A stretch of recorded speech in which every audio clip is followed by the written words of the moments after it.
Challenge দিয়া নাই, তেওঁ মোক মাৰি পেলাম বুলি কৈছে। বাকী কণ্টেণ্টটো মই ক'ব খোজা নাই, কণ্টেণ্টটো আপোনালোকে চবেই দেখিব। গতিকে মই OC ধুবুৰী, মই যিহেতু পাৰ্লিয়ামেণ্টত আছোঁ, ইমেইল যোগে আৰু মই হোৱাটছআপ যোগে তেওঁৰ লগত কথা পাতি মই FIR কপিটো মই দিলোঁ আৰু আমাৰ তাত মানুহে এটা কপি তেওঁক দিবগৈ। গতিকে মই তেওঁৰ বিৰুদ্ধে FIR দিছোঁ যে তেওঁ মোক কোনটো মানুহ কিহৰ কাৰণে কৈছে সেই কথাখিনি অনুসন্ধান কৰি ওলাব আৰু নিশ্চয় এই ক্ষেত্ৰত মোক চৰকাৰে সুৰক্ষা দিব। কাৰণ এইকেইটা দিনত দেখিছোঁ বিভিন্ন ধৰণৰ ষড়যন্ত্ৰ চলিছে। আৰু মুকলি আকাশত যিসকলে মোক মাৰিব আহিছে সেইসকলে ঘূৰি ফুৰিছে, সেইসকলে হাইকোৰ্টত বেইল এতিয়ালৈকে পোৱা নাই। তাৰ পিছতো তেওঁলোকে আজি 20 তাৰিখৰ পৰা আজি 15 তাৰিখ হ'ল, প্ৰায় এমাহ কাল তেওঁলোকে মুকলি আকাশৰ তলত ঘূৰি ফুৰিছে। গতিকে এই কথা বতৰাবিলাক মই এজন সাংসদ হিচাপে মই সংৰক্ষণ বিচাৰিছোঁ আমাৰ লোকসভাৰ মাননীয় অধ্যক্ষৰ পৰা। এই কথা মই লোকসভাতো উত্থাপন কৰিছোঁ। লোকসভাৰ অধ্যক্ষ ডাঙৰীয়াৰ কাৰ্যালয়ৰ পৰা হৈছে ইতিমধ্যে এই বিষয়ে ব্যৱস্থা ল'বৰ কাৰণে অসমৰ চিফ ছেক্ৰেটাৰী আৰু হোম মিনিষ্ট্ৰীক আপোনাৰ চিঠি দিছে যে কি কাৰণেনো মোৰ ছিকিউৰিটি কমাই দিলে, কিহৰ কাৰণে এস্কৰ্ট উঠাই দিলে, কিহৰ কাৰণে আপোনাৰ হাউচ গাৰ্ড উঠাই দিলে, মোৰ ঘৰো আক্ৰমণ হৈছে, কেইবাবাৰো আক্ৰমণ হৈছে। তাৰপিছতো মুখ্যমন্ত্ৰী ডাঙৰীয়াই কিয়নো মোক আপোনাৰ এইখিনি আপোনাৰ উঠাই দিছে, উইথড্ৰ কৰিছে, সেই কথাটো স্পীকাৰ ডাঙৰীয়াই জনাইছে।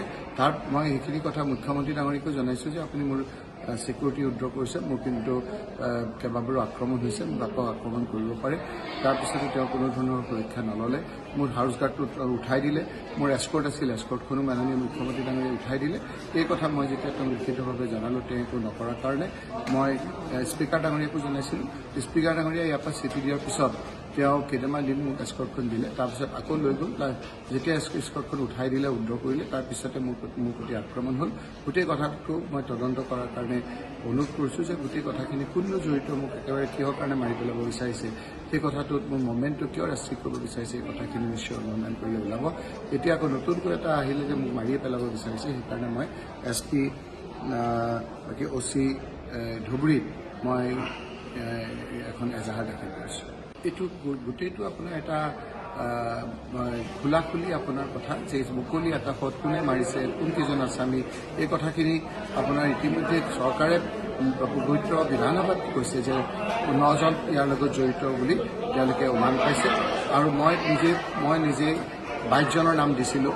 এতিয়া 22জনৰ ভিতৰত 25জন তেওঁলোকে আগতীয়া জামিন বিচাৰিছে মাননীয় গুৱাহাটী হাইকোৰ্টত। তাৰমানে 25জনে তেওঁ নিজেই ভাবিছে যে মই জড়িত, যেতিয়া মোক এৰেষ্ট কৰিব পাৰে। চৰকাৰে আকৌ কৈছে 9জন, মই কৈছোঁ 22জন। তাৰ পৰা চৰকাৰে মোৰ 22জনৰ পৰা 9জন কৰি শ্বৰ্টলিষ্ট বনাইছে। তেওঁলোকে নিজেই কৈছে 25জন তেওঁলোক জড়িত, গতিকে আগতীয়াকৈ জামিন লাগে। তাৰপিছতো চৰকাৰে এতিয়ালৈকে কোনো ধৰণৰ ব্যৱস্থা লোৱা নাই। মাত্ৰ 2জনক তেওঁলোকে আটক কৰা বুলি কৈছে। বাকী যিসকল গভাই, যিসকলে মোক মাৰিয়ে পেলাব বিচাৰিছিল, যিসকল বিভিন্ন আপোনাৰ মাৰ্ডাৰ কেছৰ লগত জড়িত, ৰেপ কেছৰ লগত জড়িত, এতিয়াও কেছ চলি আছে, তেওঁলোকে জামিনৰ পৰা আহিছে, কিছুমান আপোনাৰ পলাই ফুৰিছে, এই লোকসকল মুকলি আকাশৰ তলত ঘূৰি ফুৰিছে। কোনো ধৰণৰ আপোনাৰ এতিয়ালৈকে ব্যৱস্থা চৰকাৰে গ্ৰহণ কৰা নাই। আৰু চৰকাৰে কিন্তু টুইটতো কৈছিলে, বিধানসভাতো কৈছিলে যে এইসকল আমি প্ৰাইমা ফেচি পাইছোঁ, তাৰো যদি কোনোবা আছে আমি সেইসকলৰ বিৰুদ্ধে ব্যৱস্থা গ্ৰহণ কৰিম। এতিয়ালৈকে কিন্তু লোৱা নাই।